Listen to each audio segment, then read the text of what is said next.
Everyone, welcome to my channel. আশা করি তোমরা সকলে খুব ভালো আছো আর আমিও খুব ভালো আছি। আজকে আমি বানাচ্ছি দই পিঠে। তো দই পিঠে বানানোর জন্য আমার সুজি লাগছে। আমি সুজিটাকে গরম দুধের সঙ্গে একটু ভিজিয়ে রাখবো।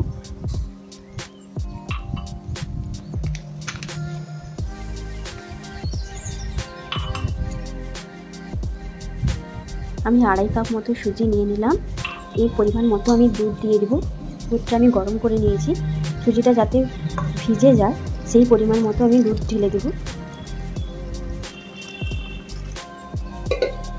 যাতে সুজিটা ফুলে ওঠে আর নরম হয়ে যায়। প্রায় 3 কাপ মতো চিনি নিয়ে নিয়েছি আর চিনির সঙ্গে আমি কয়েকটা এলাচও নিয়ে নিয়েছি। ওটাকে আমি চিনির সঙ্গে পেস্ট করে নেব।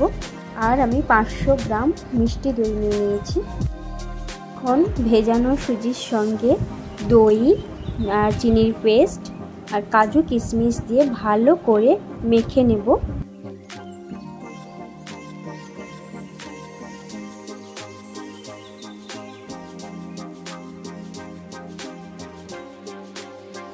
এখন আমি ওই সুজির সঙ্গে ময়দাটা নিয়ে মাখবো।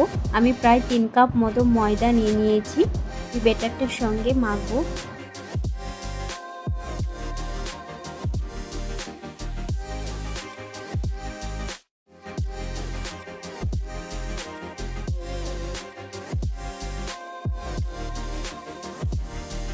নারকেল কুড়ো, পুরো একটা নারকেল কুড়ো নিয়ে নিয়েছি।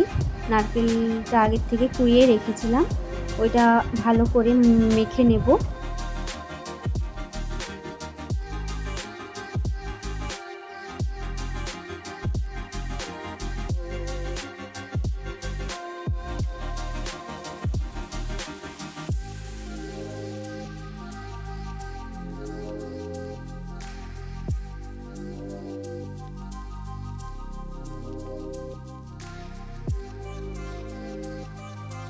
আর সামান্য পরিমাণ খাওয়া সোডা, প্রায় 2 টেবিল চামচ খাওয়া সোডা নিয়ে নিয়েছি। আর স্বাদ মতো লবণ নিয়ে নিয়েছি। এগুলোকে ভালো করে আমি এবার মাখিয়ে নেব।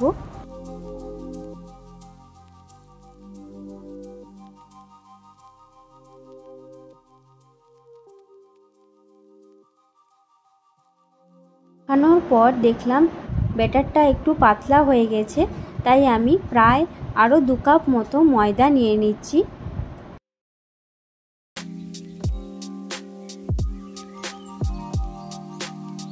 ব্যাটারটা একদম রেডি হয়ে গেছে।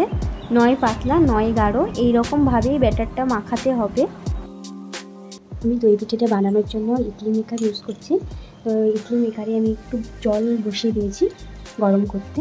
গ্যাসের ফ্লেমটা একদমই হাই করে দিয়েছি। এত পরিমাণ আমি জল নিয়ে নিয়েছি। পিঠেটা অ্যাকচুয়ালি ভাপে সিদ্ধ করা হবে। আর এই খাপগুলোতে আমি একটু অয়েল ব্রাশ করে নিচ্ছি।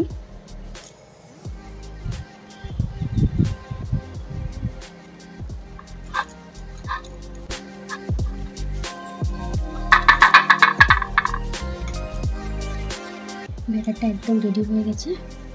এখন আমি এই হাতাটা দিয়ে এগুলোতে সব দিয়ে দেব।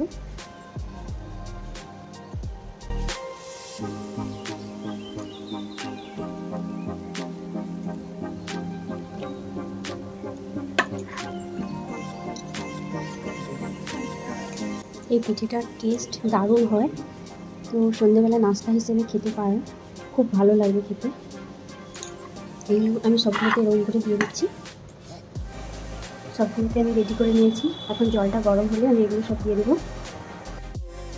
একদম গরম হয়ে গেছে। এখন আমি পিঠের খাপগুলো ওই ইডলি মেকারের ভিতরে ঢুকিয়ে দেবো। আর গ্যাসের ফ্লেমটা একদম হাই রাখতে হবে। এই পিঠেটা বানাতে প্রায় 15 থেকে 20 মিনিট টাইম লাগে, এর থেকে বেশি সময় লাগে না। তো এখন আমি পিঠেগুলো ভিতরে ঢুকিয়ে ঢাকনাটা ভালো করে চেপে দিলাম। 15 মিনিট পরে দেখছি যে পিঠেটা একদম হয়ে গেছে আর খুব সুন্দর ফুলে উঠেছে, নরম হয়েছে, বেশ সুন্দর আর খেতেও দারুণ টেস্টি। আপনারা চাইলে বাড়িতে সহজেই এই পদ্ধতিতে পিঠেটা বানাতে পারেন খুব কম সময়ের মধ্যে। আর ভিডিওটা কেমন লাগলো অবশ্যই আমাকে কমেন্ট করে জানিও। ভালো লাগলে একটা লাইক, শেয়ার আর সাবস্ক্রাইব করো প্লিজ। চলো বাই, টাটা। আবার আসবো নতুন একটি ভিডিও নিয়ে। ততক্ষণে আপনারা সুস্থ থাকুন, ভালো থাকুন।